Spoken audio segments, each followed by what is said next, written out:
نحمده ونستعینه ونستغفره ونؤمن به ونتوکل علیہ ونعوذ باللہ من شرور انفسنا ومن سیئات اعمالنا من يهده الله فلا مضل له ومن يضلل فلا هادي له ونشهد ان لا اله الا الله وحده لا شريك له ونشهد ان محمدا عبده ورسوله اما بعد فاعوذ بالله من الشیطان الرجیم بسم اللہ الرحمن الرحیم یا ایہا الذین آمنوا اذا نودی للصلاة من یوم الجمعۃ فاسعوا الی ذکر اللہ وذروا البیع ذالک خیر لکم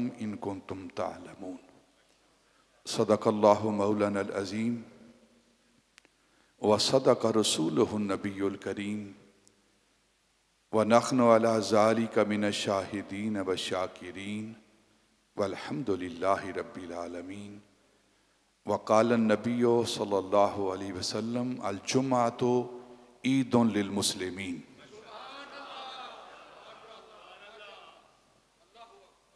صدق اللہ مولانا العظیم وقال اللہ تعالی فی مقام آخر ان اللہ وملائکتہ یصلون علی النبی یا ایہا الذین آمنوا صلوا علیہ وسلموا تسلیما۔ انتہائی معزز و محترم سامعین، ارباب اہل سنت، ادب خردگان نگاہ محبت، قرآن مجید برہان رشید سے سورہ جمعہ کی آیت نمبر 9 آپ کے سامنے تلاوت کی گئی ہے۔ اللہ رب العزت ہمیں قرآن پاک پڑھنے، سمجھنے اور سمجھ کر عمل کرنے کی توفیق عطا فرمائے۔ اللہ ہماری زندگیوں کو، ہماری قبروں کو قرآن کے انوار سے منور فرمائے اور جمعے کے انوار و تجلیات سے اللہ ہماری زندگیوں کو منور فرمائے۔ سورہ جمعہ یہ قرآن پاک کا 62 نمبر سورہ ہے۔ ترتیب مصحف کے اعتبار سے، یعنی یہ جو ہمارے پاس قرآن کتاب موجود ہے، اس میں اس سورتوں کے اعتبار سے اس سورت کا نمبر 62 نمبر ہے، اور ترتیب نزول کے اعتبار سے یہ اس سورت کا نمبر 106 نمبر ہے۔ یہ سورت نزول کے اعتبار سے یہ سورت مدنی سورت ہے۔ مدنی سے مراد اللہ رب العزت نے اس کو مدینۃ المنورہ میں اپنے محبوب کی بارگاہ میں نازل کیا ہے۔ قرآن اللہ کا کلام ہے، قرآن اللہ کا کلام ہے، اور یہ مکی مدنی ہونے سے پاک ہے اللہ کا کلام، کیونکہ اللہ نہ مکی ہے نہ مدنی ہے، اسی طرح اس کا کلام نہ مکی ہے نہ مدنی ہے۔ لیکن محبوب کی شان دیکھیے کہ محبوب جہاں قدم رکھتا ہے اللہ رب العزت اپنے قرآن کو بھی محبوب کے ساتھ نسبت دے دیتا ہے۔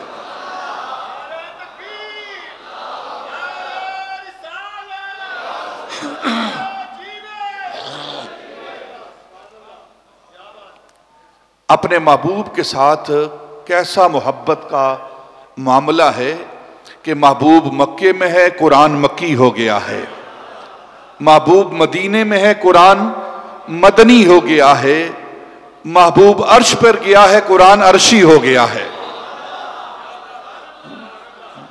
جہاں جہاں محبوب جاتا رہا ہے ساتھ ساتھ قرآن کی نسبت بھی اللہ رب العزت محبوب کے ساتھ رکھتا رہا. یہ مدنی صورت ہے، اور خاص کر یہ جو آیت میں نے آپ کے سامنے تلاوت کی ہے، 9 نمبر آیت 7 ہجری، جب فتح خیبر ہوا ہے نا، فتح خیبر کے بعد یہ آیت نازل ہوئی ہے. یہ جو جمعہ کے حوالے سے ہے، یہ آیت فتح خیبر کے بعد 7 ہجری میں یہ آیت نازل ہوئی ہے مدینہ المنورہ میں. اور اللہ رب العزت نے قرآن پاک کے اندر اس آیت کے اندر ارشاد فرمایا ایمان والوں سے خطاب، اے ایمان والو، جب جمعے کی نماز کے لیے تمہیں ندا دی جائے تو تم کیا کرو؟ فَاسَعُوا إِلَىٰ ذِكْرِ اللَّهِ، اللہ کے ذکر کی طرف تم سعی کرو، کوشش کرو، دوڑو.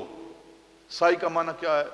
دوڑنا اصل میں، لیکن یہاں سعی کا معنی دوڑنا نہیں ہم کریں گے، اس کی وضاحت کرتا ہوں میں. فَاسَعُوا سعی سے، کوشش کرنا، دوڑنا. تو فَاسَعُوا إِلَىٰ ذِكْرِ اللَّهِ، اللہ کے ذکر کی طرف تم ہمت باندھو، دوڑو، کوشش کرو.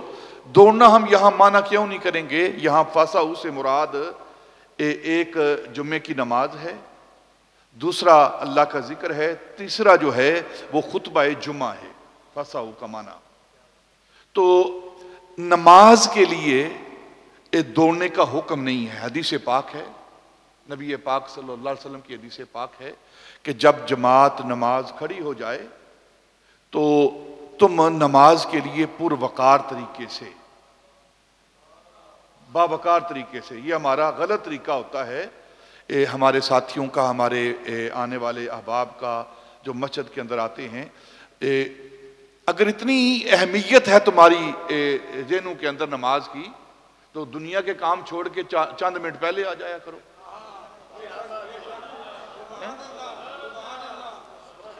لیکن نہ تم دنیا چھوڑتے ہو، اور پھر جب نماز کا وقت آتا ہے تو دوڑتے بھاگتے ہوئے آتے ہو.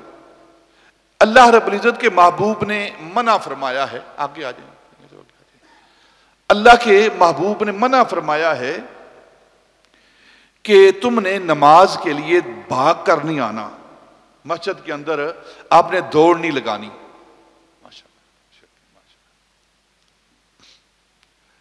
یہ منع کیا گیا ہے.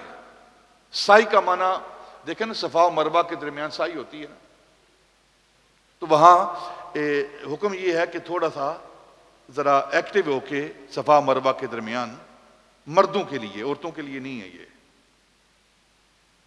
حالانکہ صفا و مروہ کے درمیان دوڑنے والی عورت تھی، صفا و مروہ کے درمیان حضرت حاجرہ رضی اللہ تعالی عنہ وہ دوڑنے والی تھی. لیکن اللہ کے محبوب نے فرمایا کہ عورت کا مرتبہ اور مقام کیا ہے. حاجرہ اگر دوڑی ہے بے شک ان کی سنت ہے، لیکن کائنات کی عورتیں جو ہیں ان کا عزت مرتبہ اور مقام یہ ہے کہ وہ مردوں کے سامنے دوڑتی نہ پھریں. آج ہمارے ملک کے اندر، ہمارے مسلمان ملکوں کے اندر میراتھن ریس ہوتی ہے، عورتیں دوڑتی ہیں. جو اسلام صفا و مروہ کے درمیان عورت کو دوڑنے کی اجازت نہیں دیتا،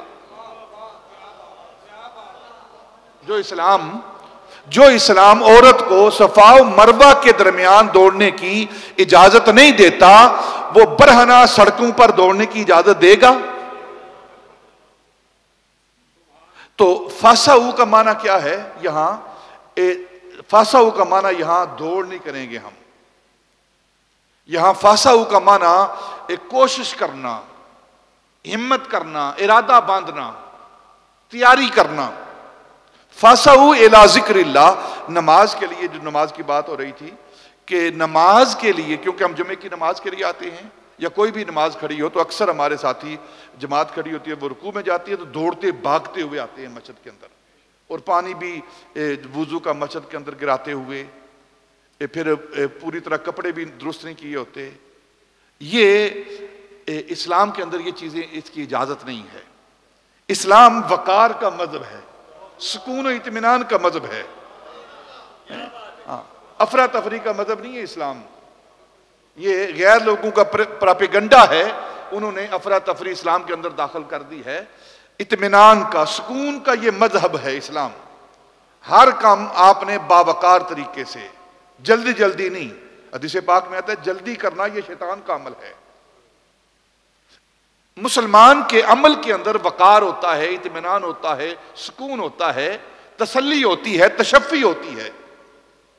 تو وضو کر کے بھاگتے ہوئے آپ جماعت کے ساتھ شامل نہ ہوں, اپنے وضو کو مکمل کریں. ویسے طریقہ کیا ہے, سنت کیا ہے, نبی پاک صلی اللہ علیہ وسلم کی, صحابہ کی سنت کیا ہے, ساری زندگی اگر نبی پاک کی سنت آپ پڑھ لیں تو آپ نے کبھی بھی مسجد کے اندر آ کر وضو نہیں فرمایا. اور ہم گھر سے ارادہ کرتے ہیں جا کے مسجد میں ہم نے وضو کرنا ہے, حالانکہ نبی پاک کی یہ سنت نہیں ہے. نبی پاک صلی اللہ علیہ وسلم اپنے گھر سے وضو کر کے آتے تھے. صحابہ رضوان اللہ تعالی علیہ مجمعین اپنے گھروں سے وضو کر کے آیا کرتے تھے. مسجد کے اندر وضو کا کوئی یہ معاملہ نہیں ہے. یہ اچھا پھر آپ سوال کریں گے یہ پھر کیوں بنائے گئے ہیں؟ یہ بنائے گئے ہیں وضو خانے اگر ایمرجنسی ہوتی ہے, وضو ٹوٹ جاتا ہے, حدث لائق ہو جاتا ہے نماز کے دوران, تو انسان جب گھر واپس جائے گا, واپس آئے گا تو نماز اس کی فنش ہو جائے گی, جماعت ختم ہو جائے گی. تو مسجد کے ساتھ وضو خانہ بنانے کا مطلب یہ ہے اگر حدث لائق ہو جاتا ہے, اچانک معاملات انسان کو وضو کی حاجت ہو جاتی ہے تو وہ فوراً جا کر وضو کر کے مسجد میں, یہ حادثاتی طور پر یہ معاملہ بنایا گیا ہے. حالانکہ مومن کے لیے سنت کیا ہے, وہ اپنے گھر سے وضو کر کے. دوسری بات, یہ مسجد کے ساتھ جو وضو خانے بنائے جاتے ہیں, کیوں بنائے جاتے ہیں؟ یہ مسافرین کے لیے, جن کا گھر موجود نہیں ہوتا, مسافر ہوتے ہیں, گھر دوسرے شہر میں ہے, وہ نماز پڑھنا چاہتے ہیں, تو اب وہ کہاں جائیں گے؟ تو ان کے لیے یہ سہولت دی گئی ہے, نہ کہ عام محلے کے لوگوں کے لیے یہ سہولت دی گئی ہے. نہ, عام لوگوں کے لیے یہ سہولت نہیں ہے.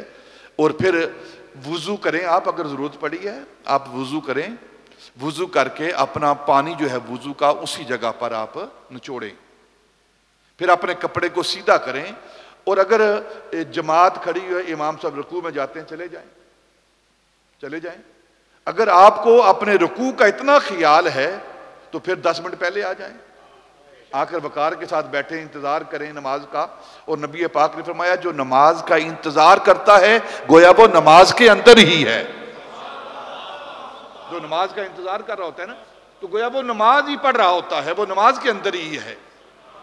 تو یہاں فَسَعُوا إِلَىٰ ذِكْرِ اللَّهِ کا معنی کیا ہے؟ تیاری کریں. تیاری کریں کس چیز کی؟ جمعے کی.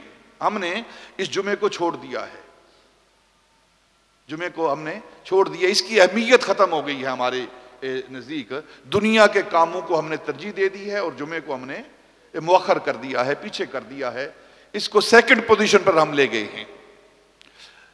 اذا نودی للصلاۃ من یوم الجمعہ, جب پکارا جائے, ندا دی جائے. اس ندا سے مراد کیا ہے؟ آذان. اذا نودی للصلاۃ من یوم الجمعہ, اس نودیہ جو پکارنا ہے, آواز دینا ہے, ندا دینا ہے, اس کا معنی نودی کا ندا دینا ہے. تو اس ندا سے کیا مراد ہے؟ آذان. اللہ رب العزت کا قرآن پڑھیں, سمجھیں اللہ ہم سے کیا مطالبہ کر رہا ہے اور کیا حکم دے رہا ہے. اے ایمان والو, جب جمعے کی نماز کے لیے ندا دی جائے, اذان دی جائے, فَسَعُوا إِلَىٰ ذِكْرِ اللَّهِ, اللہ کی ذکر کی طرف تیاری کر لو, آ جاؤ. وَذَرُوا الْبَيْعَ, اور اپنا فروخت کرنا چھوڑ دو. فروخت کرنا, وَذَرُوا الْبَيْعَ, بے کا مطلب فروخت کرنا. بیع و شراء ہوتا ہے نا, شراء کا مطلب ہے خریدنا. ان اللہ اشترى من المؤمنین انفسهم واموالهم بان لهم الجنہ. شراء کا معنی خریدنا اور بیع کا مطلب فروخت کرنا. اور یہاں صرف بیع کا لفظ ہے, ایک ہی لفظ استعمال کر کے پوری وضاحت کر دی گئی، پورا مفہوم بیان کر دیا گیا۔ اگر کوئی بندہ فروخت ہی نہیں کرے گا تو خریدے گا کون؟ اگر کوئی فروخت ہی نہیں کرے گا، بیچے گا ہی نہیں، تو پھر خریدے گا کون؟ تو اللہ رب العزت نے وازر البیع کا لفظ استعمال کر کے پوری تجارت کو بند کر دیا ہے۔ اور علماء، محدثین، محققین کہتے ہیں کہ جو جمعے کی اذان ہوتی ہے اس سے لے کر نماز جمعہ ادا کرنے تک کاروبار بند کر دینا چاہیے۔ اس دوران جو کاروبار کیا جاتا ہے وہ حرام ہے۔ اس دوران جو کام کیا جاتا، تجارت کی جاتی ہے، وہ حرام ہے۔ جمعے کی نماز ادا کرنے کے بعد پھر اگلی آیت کے اندر اس کے احکام موجود ہیں۔ اگلی آیت کے اندر یہ سورہ جمعہ، اس کی 11 آیات ہیں، مدنی سورت ہے، 2 رکوع ہیں، اور جمعے کے احکام ہیں۔ جمعے کے احکام اس سورت کے اندر بیان کیے گئے ہیں۔ اس سے پہلی آیت جو ہے نا، یہ جو جمعے کی فرضیت کی آیت ہے، اس سے پہلے جو آیت ہے اگر آپ اس کو پڑھیں نا، ان الموت الذی تفرون منہ فانہ ملاقیکم، یہ پہلی آیت ہے۔ اس سے دیکھیں قرآن کس طرح ایک تفسیر بیان کر رہا ہے اور کس طرح لوگوں کی نفسیات کو بیان کر رہا ہے، کیونکہ اللہ رب العزت جانتے ہیں ایک وقت آئے گا، ایک زمانہ آئے گا، لوگ اپنے گھروں کے اندر بیٹھ جائیں گے موت کے ڈر کی وجہ سے، موت کے خوف کی وجہ سے، اور پھر وہ جمعے کی نمازوں کو بھی چھوڑ دیں گے، جس طرح یہ کرونا کا معاملہ ہو رہا ہے۔ لوگ کرونا کی وجہ سے، موت کے خوف کی وجہ سے اپنے گھروں کے اندر بیٹھے ہوئے ہیں۔ تو اللہ رب العزت نے اس قرآن کو 1400 سال پہلے اپنے محبوب کی بارگاہ میں بھیج کر لوگوں کی حالت کو بیان کر دیا ہے، لوگوں کی حالت کو بیان کر دیا ہے۔ ان الموت الذی تفرون منہ، اے محبوب ان کو فرما دیجئے، ان کو کہہ دیجئے کہ جس موت سے تم منہ پھیرتے ہو، جس موت سے تم بھاگتے ہو، فَإِنَّهُ مُلَاقِيكُمْ، تم اس سے بچ نہیں سکو گے، اس سے مل کر رہو گے، یہ موت آ کر رہے گی۔ بے شک آپ گھروں کے اندر چھپ کر رہیں اور چاہے جمعے کے لیے آ جائیں، چاہے جمعے کے لیے آ جائیں۔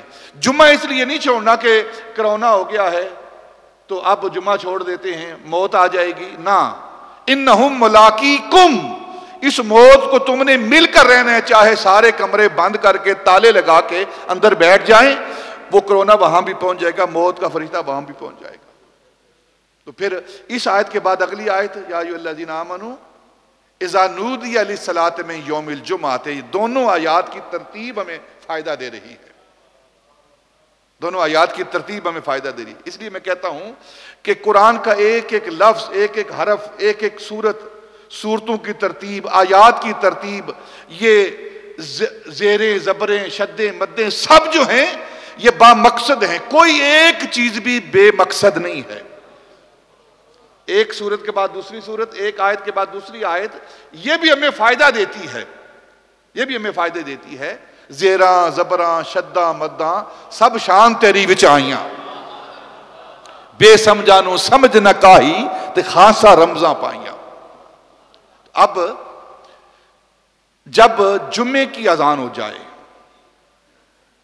اس کے بعد کاروبار جمعے کی نماز تک، جب تک ہم نماز ادا نہیں کر پاتے اس وقت تک کاروبار کرنا حرام ہے، حرام ہے، وہ رزق حرام رزق ہے۔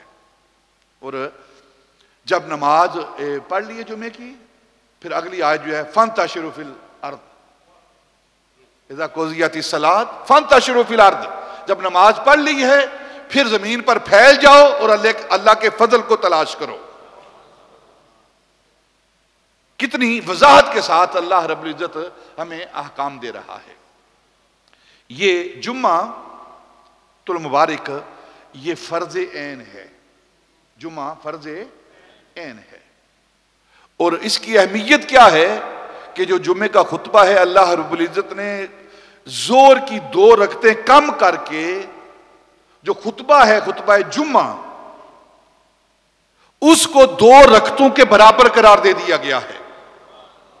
ویسے تو زور کی 4 رکعتیں ہیں نا فرض، زور کی کتنی رکعتیں ہیں؟ بولو یار کتنی رکھتے ہیں؟ 4 رکھتے ہیں زور کی، لیکن جمعے کے دن ہم کتنی پڑھتے ہیں؟ 2 پڑھتے ہیں. تو 2 جو رکھتے باقی رہ گئی ہیں، ان 2 رکعتوں کو خطبے کے ساتھ ملحق کر دیا گیا ہے. یعنی کہ جو خطبہ دیا جاتا ہے اس کی اہمیت کیا ہے؟ وہ فرض 2 رکعتوں کے برابر ہے. اتنی اہمیت ہے جمعے کے خطبے کی، اور ہم اس کی اہمیت ہی ہمارے نزدیک نہیں ہے. گھروں میں بیٹھے رہنا، اپنا فضول وقت ضائع کرنا. فاسعوا الی ذکر اللہ، فاسعوا کا معنی اب تیاری کرنا ہے. حضرت سلیمان فارسی رضی اللہ تعالیٰ عنہ فرماتے ہیں، نبی پاک نے فرمایا کہ جو انسان جمعے کے روز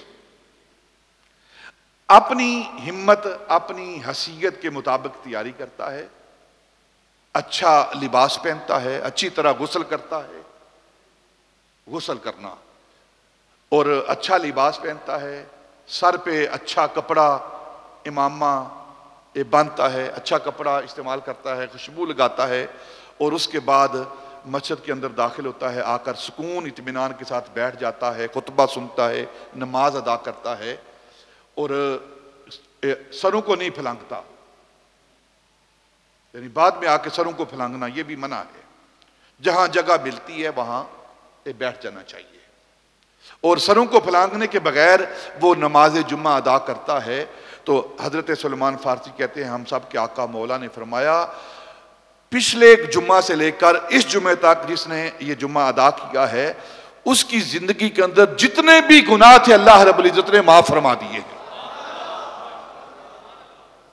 ایک جمعے سے لے کر اس جمعے تک جو پچھلے جتنے گناہ تھے نا، وہ سارے کے سارے اللہ رب العزت معاف فرما دیتا ہے. اور پھر اس پر مستداد کیا ہے، اس سے زیادہ کیا ہے کہ اگلے جو 2-3 دن ہوتے ہیں وہ گناہ بھی معاف کر دیے جاتے ہیں. جمعے کے روز انسان جمعے کی تیاری کر کے، غسل کر کے، جمعے کا غسل کر کے، اور پھر اچھا لباس پہن کے، جو اس کی استطاعت ہے. اور اچھے لباس سے مراد فقہاء نے، محدثین نے کہا ہے کہ وہ سفید لباس پہن کر. اور نبی پاک کی سنت مبارک کیا تھی کہ آپ جمعے کے روز اچھا لباس پہنتے. آپ کا وسیع لباس سب سے اچھا ہے. اور ایک اور بات کر دوں، میں نے ایک نصاب کے اندر، یہ بیکن ہاؤس کا نصاب ہے، اس کے اندر میں نے ایک بات پڑھی ہے، اس سے بڑا کفر کوئی نہیں. انہیں لکھا ہے کہ ہمارے نبی گندے کپڑے پہنا کرتے تھے. معاذ اللہ، استغفر اللہ.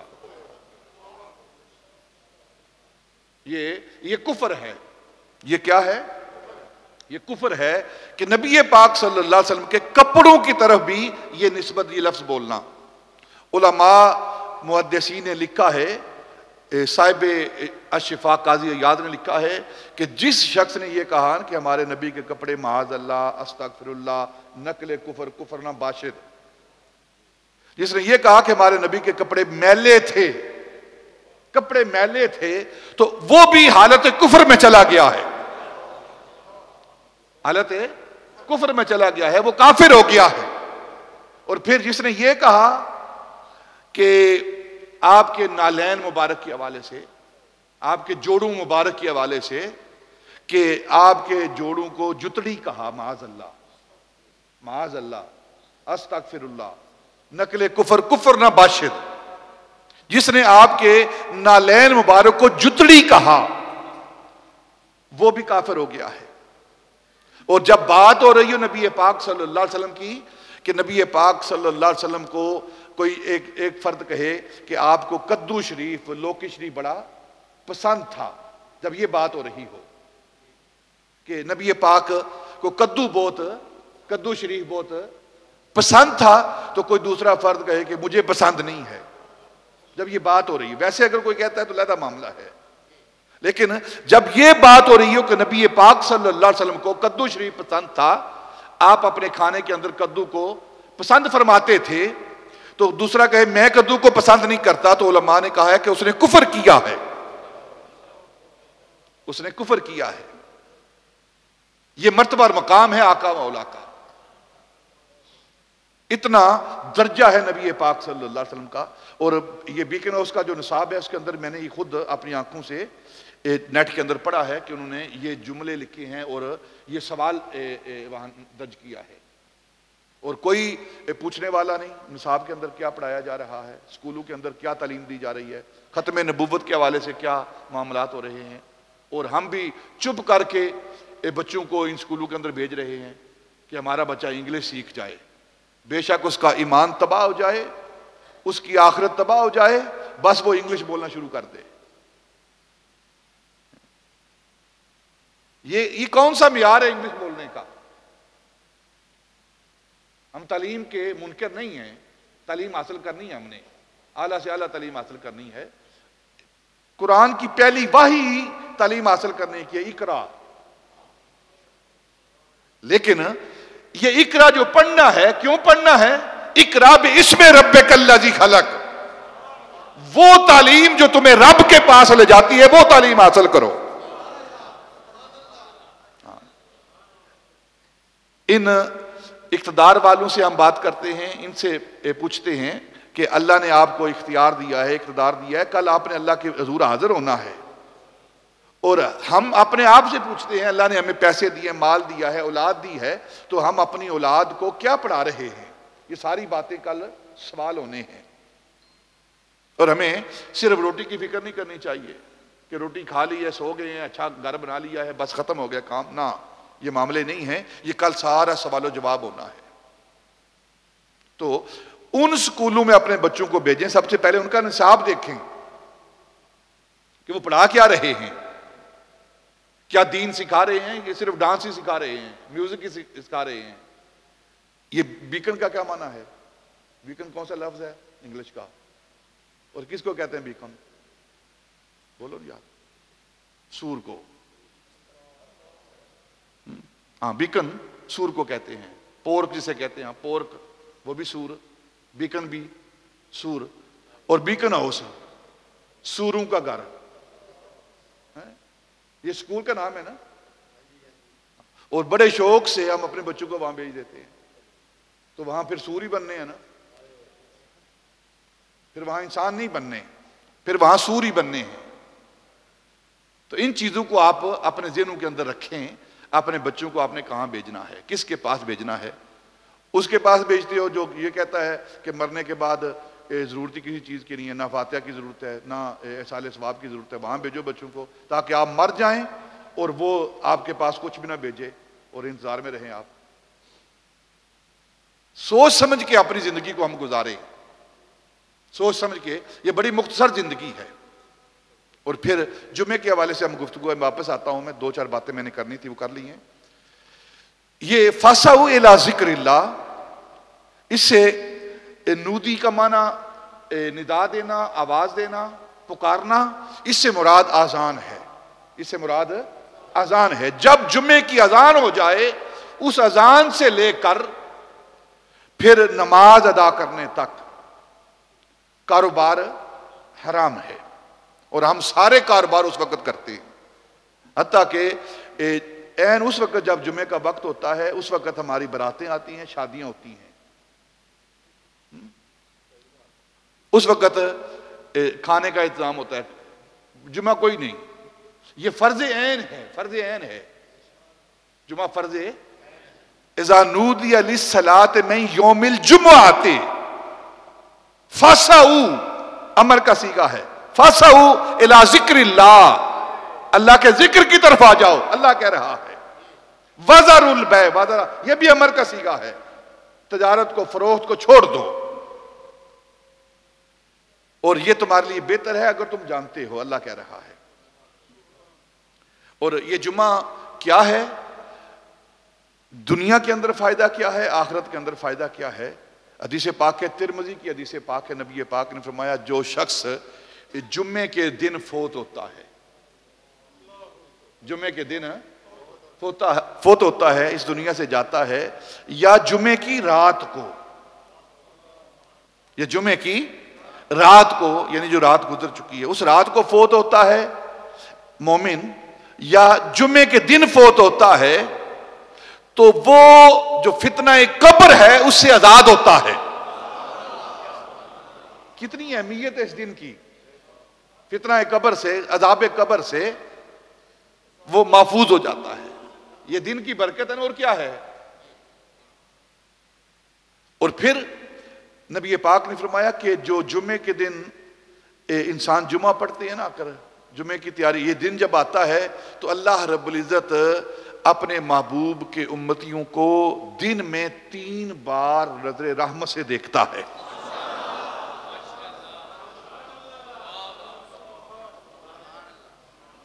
3 بار نظر رحمت سے دیکھتا ہے اللہ رب العزت.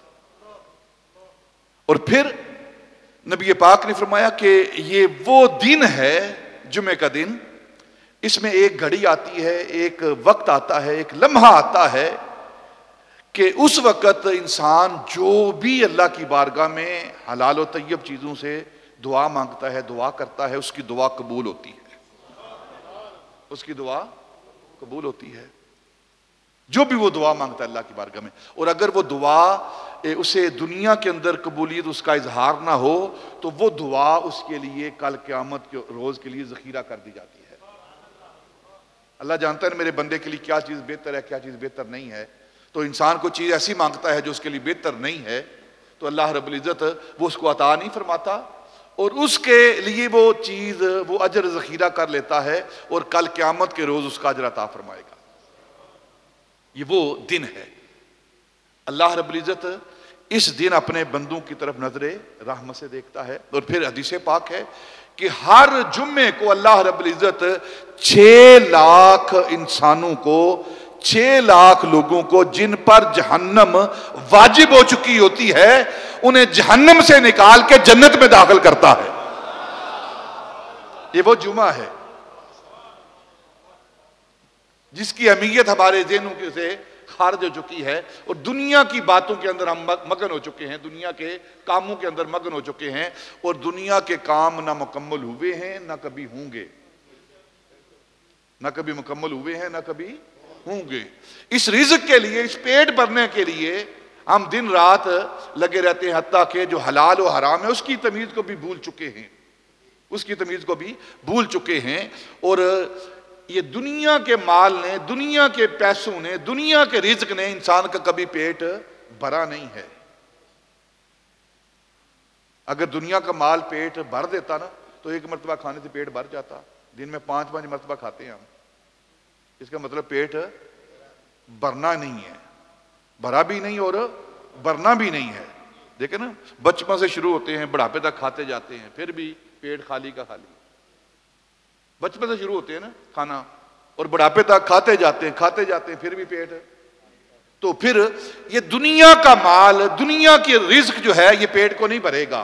حدیث پاک میں آتا ہے یہ پیٹ کل قیامت کے روز جب انسان قبر کے اندر جائے گا تو قبر کی مٹی اس پیٹ کو بھرے گی بس.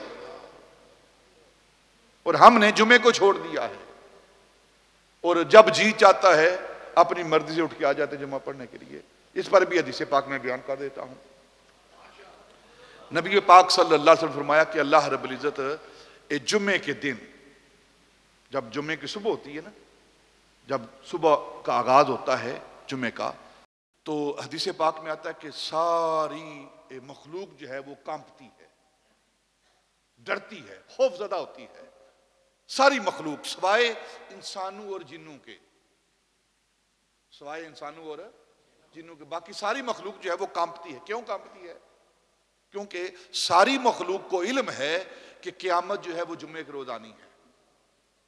جمعے کے روز آنی ہے قیامت، جمعے کے روز برپا ہونی. اور ساری مخلوق یہ اس خوف سے کہ شاید آج قیامت نہ ہو، سوائے انسانوں اور جنوں کے، باقی ساری مخلوق کانپتی ہے.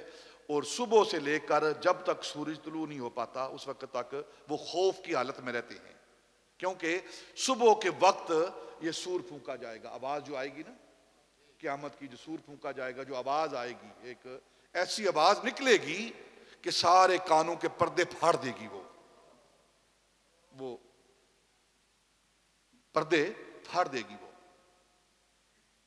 وہ صبح کے وقت. اور جب سورج طلوع ہو جائے گا تو اس سے پہلے پہلے یہ سور بھی پھونک دیا جائے گا اور آواز بھی نکل آئے گی. تو جب سورج نکل آئے گا تو اس کا مطلب یہ ہوگا کہ یہ آج کا دن قیامت کا دن نہیں ہے. تو اس کے بعد یہ مخلوق ہے یہ سکون اور اطمینان میں آ جائے گی، اس سے یقین ہو جائے گا کہ اب آج قیامت نہیں آئے گی. آج قیامت نہیں آئے گی. اور جمعے کے دن اللہ رب العزت فرشتوں کو زمین پر بھیجتا ہے. فرشتوں جاؤ، صبح کے وقت بھی فرشتے گھومتے پھرتے رہتے ہیں زمین پر. اور جب اذان ہوتی ہے جمعے کی اذان ہوتی ہے تو مسجد کے دونوں جو سائڈ ہیں دروازے کی، وہاں جا کر کھڑے ہو جاتے ہیں فرشتے. حدیث پاک ہے، دونوں طرف ان کے ہاتھ میں نوری قلم ہوتے ہیں، نوری کاغذ ہوتے ہیں. جمعے کے روز وہ فرشتے مسجد کے دروازے کے دونوں طرف کھڑے ہو جاتے ہیں، اور جو بندہ آتا جاتا ہے مسجد کے اندر تو اس کے نام وہ لکھتے جاتے ہیں، اس کے نام لکھتے جاتے ہیں. جو ہی اذان ہوتی ہے نام لکھنا شروع کر دیتے ہیں. اور پھر حدیث پاک میں آتا ہے کہ نبی پاک نے فرمایا کہ جو سب سے پہلے اذان کے ساتھ ہی مسجد کے اندر آ جاتا ہے تو اس کا نام لکھا جاتا ہے، اور یہ ثواب لکھا جاتا ہے اس کو ایک اونٹ ذبح کرنے کا ثواب، قربان کرنے کا، صدقہ دینے کا، جو پہلے آتا ہے. پھر جو اس کے بعد آتے ہیں ان کے لیے ایک گائے کا ثواب. یہ بخاری اور مسلم کی حدیث پاک ہے. ایک گائے اللہ کی بارگاہ میں، اور گائے بھی یہاں نہیں، مکے کے اندر ذبح کرنے کی، اس کا ثواب. پھر جو اس کے بعد آتا ہے، ان دونوں کے بعد جو آتے ہیں ان کے لیے ایک دمبا جو صدقہ کیا جاتا ہے، ذبح کیا جاتا ہے، اللہ کی بارگاہ میں پیش کیا جاتا ہے، اس کا ثواب اس کے نامہ اعمال میں لکھا جاتا ہے. پھر اس کے بعد جو آتے ہیں، لیٹ آتے ہیں، اخیر میں آتے ہیں، ان کے لیے ایک مرغی کا ثواب لکھا جاتا ہے. پھر جو اس کے بعد آتے ہیں، یہ حدیث پاک ہے، اس کے لیے ایک انڈے کا ثواب لکھا جاتا ہے. اور جب خطیب امام آ کر منبر پر بیٹھ جاتا ہے تو اس وقت وہ دفتر جو ہے، وہ جو کاغذ ہیں وہ بند کر دیے جاتے ہیں، اور فرشتے آ کر بیٹھ کر سکون اطمینان کے ساتھ خطبہ سنتے ہیں. اب ہماری اپنی مرضی ہے، ہم نے انڈے کا ثواب لینا ہے یا اونٹ کا ثواب لینا ہے. حکم کیا ہے؟ قرآن پاک کی نص کیا ہے؟ فَاسَعُوا إِلَىٰ ذِكْرِ اللَّهِ اِذَا نُودِيَ لِلصَّلَاةِ مِن يَوْمِ الْجُمْعَةِ فَاسَعُوا إِلَىٰ ذِكْرِ اللَّهِ. بس جو ہی تم یہ سنو تو اس سے پہلے تمہاری تیاری مکمل ہو، اور کوشش کر کے، تدبیر کر کے، ہمت کر کے، نیا لباس پہن کر، خوشبودار ہو کر، مسواک کر کے، غسل کر کے پھر مسجد کی طرف آ جاؤ. بس اللہ کے ذکر کی طرف آ جاؤ. اور ہم گھر میں بیٹھے رہتے ہیں، دھوپ سیکتے رہتے ہیں. یہ معاملہ دن بدن ہم دین سے دور جا رہے ہیں. اہمیت ختم ہو رہی ہے ہمارے نزدیک.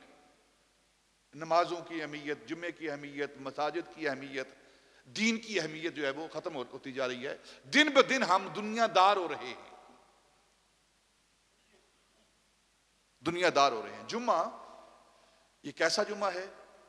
دونوں طرف رشتے کھڑے ہو جاتے ہیں، نام لکھتے ہیں، پھر بند کر دیتے ہیں. اور پھر نبی پاک صلی اللہ علیہ وسلم فرمایا کہ یہ جمعہ جو ہے نا، اس کے اندر ایک ایسی گھڑی آتی ہے، انسان جو دعا کرتا ہے اللہ کی بارگاہ میں قبول ہوتی ہے. اور پھر دوسری بات نبی پاک نے فرمایا تم نے کیا عمل کرنا ہے. 2 اعمال جمعے کے، 2 اعمال جو احادیث سے ہمارے لیے نبی پاک صلی اللہ علیہ وسلم نے اپنی امت کے لیے بیان کیے ہیں، وہ کیا ہیں؟ 2 اعمال یہ ہیں کہ ایک تو سورہ کاف، سورہ کاف. جو انسان سورہ کاف جمعے کے دن، جمعے کی رات کو، جو رات گزر گئی ہے وہ، یا جمعے کے دن جو سورہ کاف کی تلاوت کرتا ہے تو اللہ رب العزت اس کے اور جنت کے درمیان سارے پردے اٹھا دیتا ہے سوائے ایک پردے کے، اور وہ اس کی موت ہے. اور دوسری بات کیا ہے؟ علماء نے لکھا ہے کہ جو انسان جمعے کے روز سورہ کاف لکھ کر وہ ایک چیز کے اندر بند کر دیتا ہے، اس کو اپنے گھر کے اندر رکھ دیتا ہے، سورہ کاف کی اس سورت کو اپنے گھر کے اندر رکھ دیتا ہے، تو اولادوں تک جو بھوک ہوتی ہے، جو تنگ دستی ہوتی ہے، اس سے اٹھا لی جاتی ہے. اس گھر سے اولادیں بھی وہ ان سے بھوک اٹھا لی جاتی ہے، تنگ دستی ان سے اٹھا لی جاتی ہے. یہ سورہ کاف کی برکت ہے. اور پھر نبی پاک نے فرمایا کہ صحابہ، حضرت اوس بن اوس رضی اللہ تعالیٰ عنہ صحابی رسول ہیں، آپ روایت کرتے ہیں نبی پاک نے فرمایا کہ جمعے کے دن مجھ پر کثرت کے ساتھ درود بھیجا کرو، مجھ پر درود پڑھا کرو، اور فرشتے ہیں جو تمہارا درود میری بارگاہ میں آ کر پہنچاتے ہیں، پیش کرتے ہیں۔ تو ایک صحابی کھڑے ہوئے، یا رسول اللہ صلی اللہ علیہ وسلم، یہ عمل جو آپ بتا رہے ہیں کہ جمعے کے روز ہم آپ کی ذات پر درود بھیجیں، یہ صرف ہماری زندگی تک محدود ہے یا قیامت تک کے لیے؟ آپ قبر کے اندر چلے جائیں گے اور آپ کا جسم جو ہے وہ باقی نہیں رہے گا۔ صحابہ نے یہ سوال کیا، دیکھیں کہ جب آپ کی صرف ہڈیاں رہ جائیں گی، گوشت کوئی ختم ہو جائے گا، قبر کے اندر جائیں گے، اس وقت بھی ہم آپ کی ذات پر درود بھیجتے رہیں۔ تو نبی پاک نے فرمایا، میرے صحابی کس کی بات کر رہا ہے تو؟ ان اللہ حرم علی الارض ان تاکل اجساد الانبیاء فنبی اللہ حی یرزق۔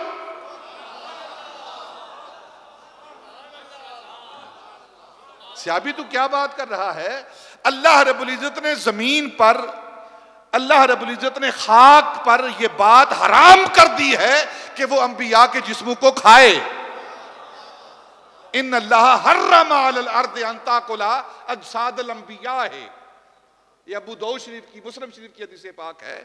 زمین پر، خاک پر حرام ہے کہ وہ انبیاء کے جسموں کو کھائے، اللہ نے حرام کر دیا زمین پر۔ فنبی اللہ حی، اللہ کا نبی زندہ ہوتا ہے، چاہے زمین کے اوپر ہو چاہے زمین کے اندر ہو۔ اور پھر یہ جو جمعہ ہے نا، جمعہ، اس کی اہمیت کیا ہے، دنیا کے اندر فائدے کیا ہیں، آخرت کے اندر فائدے کیا ہیں؟ ایک روایت بیان کرتا ہوں، جو اللہ رب العزت کا دیدار ہوگا نا، وہ بھی جمعے کے روز ہوگا۔ ہاں، جمعے کے روز ہوگا۔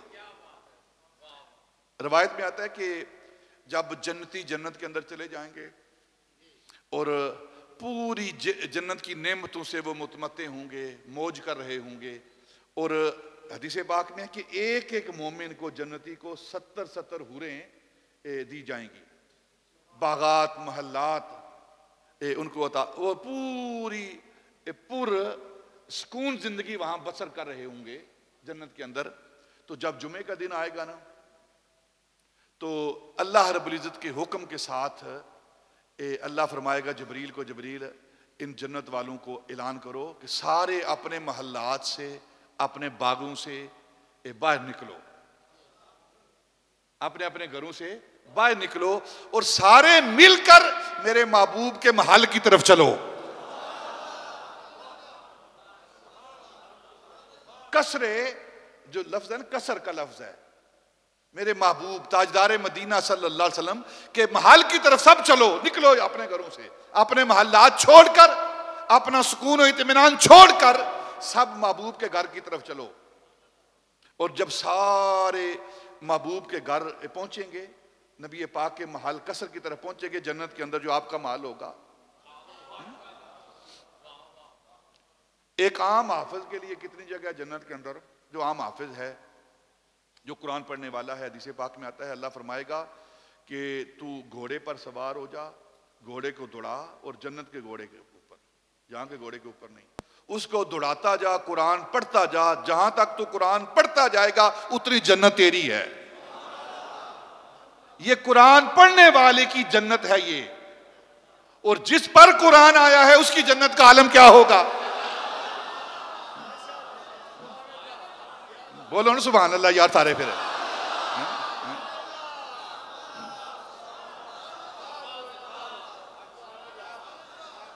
قرآن پڑھنے والے کی جنت ختم نہیں ہوگی، اور جس پر قرآن نازل ہوا ہے، تو سارے نبی پاک کے محل پر آئیں گے۔ تو اس وقت کیا ہوگا؟ نبی پاک صلی اللہ علیہ وسلم ان سب کو لے کر، انبیاء اور پھر امام الانبیاء، یہ سارے گھوڑوں پر سوار ہوں گے۔ کیا منظر ہوگا؟ سارے یہ گھوڑوں پر سوار ہوں گے، تمام انبیاء۔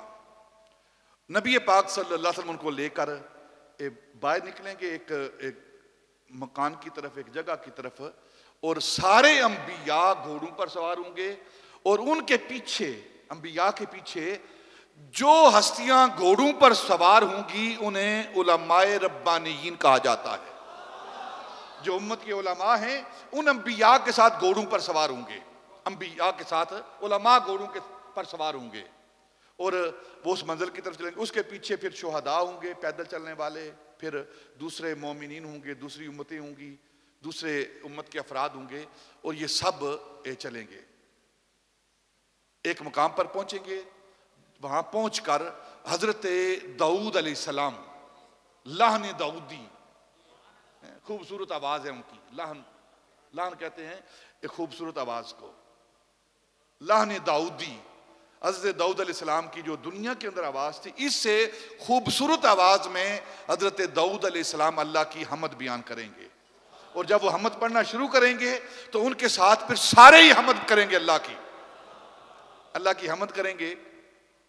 اور جو دنیا کی ان کی آواز ہے نا حضرت داؤد علیہ السلام کی، اس سے اور بھی بہتر آواز، خوبصورت آواز ہوگی حضرت داؤد کی، حتیٰ کہ وہاں کے پتے، جنت کے پتے، درندے پرندے، سب جو جانور وہاں اللہ رب العزت نے جنت کے اندر بھیجے ہوں گے، وہ سارے اللہ کی حمد حضرت داؤد علیہ السلام کے ساتھ مل کر پڑھیں گے۔ اس کے بعد کیا ہوگا؟ اللہ رب العزت ندا دے گا، پکارے گا، عاطف غیب سے آواز آئے گی کہ میرے بندو جنت کے اندر خوش ہو؟ کہیں گے یا اللہ اور کیا چاہیے ہمیں، بڑے خوش ہیں، ہر طرح کی نعمت۔ اللہ نے جب پوچھ لے گا تو فرمائے گا کچھ اور مانگو، کچھ اور چاہیے تو مانگو۔ وہ کہیں گے یا اللہ اتنا کچھ تو نے دیا جنت کے اندر، اب کیا مانگے تو اسے اور؟ تو پھر دوبارہ اللہ رب العزت سوال کریں گے، میرے بندو خوش ہو؟ جنت کے اندر ہر طرح کی نعمت موجود ہے، ہاں موجود ہے، تو پھر مانگو، کوئی اور چیز مانگو۔ تو یا اللہ کیا مانگے ہو تو اسے؟ اب یہاں عرش ہے ہمارے پاس موجود ہے، جو ہمارا دل کرتا ہے وہ چیز ہمارے پاس موجود ہوتی ہے۔ تو جب 2 مرتبہ اللہ سوال کرے گا نا، مانگو، کیا مانگتے ہو، کیا چاہیے تمہیں، تو اب وہ لوگ چپ کر جائیں گے، کیا مانگیں؟ تو جو اللہ کے ولی دوست راز والے ہیں نا، وہ لوگ ان کے پاس جائیں گے کہ اللہ ہم سے بار بار پوچھ رہا ہے کیا مانگے اللہ سے، تو وہ اللہ کے دوست ولی جو ہیں وہ کہیں گے تمہیں پتہ نہیں دنیا کے اندر تم علماء کے پاس جایا کرتے تھے، ان سے پوچھتے تھے، آؤ آج بھی علماء کے پاس چلتے ہیں، ان سے پوچھتے ہیں کہ ہم اللہ سے کیا مانگیں، اللہ سے کیا مانگیں۔ تو وہ علماء ربانیین کے پاس جا کر سوال کریں گے تو وہ علماء کہیں گے تمہیں اللہ بار بار پوچھ رہا ہے کہ مانگو، کیا مانگتے ہو، اور تمہارے پاس کوئی مانگنے والی چیز ہی نہیں، تو جاؤ اللہ کی بارگاہ میں حاضر ہو جاؤ اور جا کر کہو اے اللہ ہم تیرا دیدار کرنا چاہتے ہیں، تجھے دیکھنا چاہتے ہیں۔ جب وہ جا کر اللہ کی بارگاہ میں عرض کریں گے یا اللہ ہمیں اپنا دیدار کروا، تو اس وقت اللہ رب العزت اپنے سارے پردے جو مخلوق کے درمیان ہیں وہ ہٹا دے گا اور اس طرح دیدار کرائے گا جس طرح ہم 14ویں کا چاند دیکھتے ہیں۔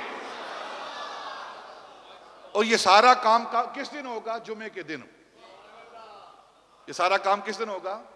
جمعے کے دن۔ اور ہم سوئے رہیں گھر کے اندر، گھر کے اندر سوئے رہیں، اپنی دیگیں پکاتے رہیں، شادیاں کرتے رہیں۔ تو جو شادیاں کر رہے ہیں، دیگیں پکا رہے ہیں، جو کاروبار کر رہے ہیں، وہ پھر وہ کاروبار ہی کریں گے، اللہ کا دیدار۔ اور وہ گھڑی کون سی ہوگی؟ وہ یہی گھڑی ہے جب ایک خطیب اور امام جمعے کا خطبہ دے رہا ہوتا ہے، اتنا ہی وقت لگے گا اس دیدار کا بھی۔ اور پھر اسے یوم المزید کہتے ہیں۔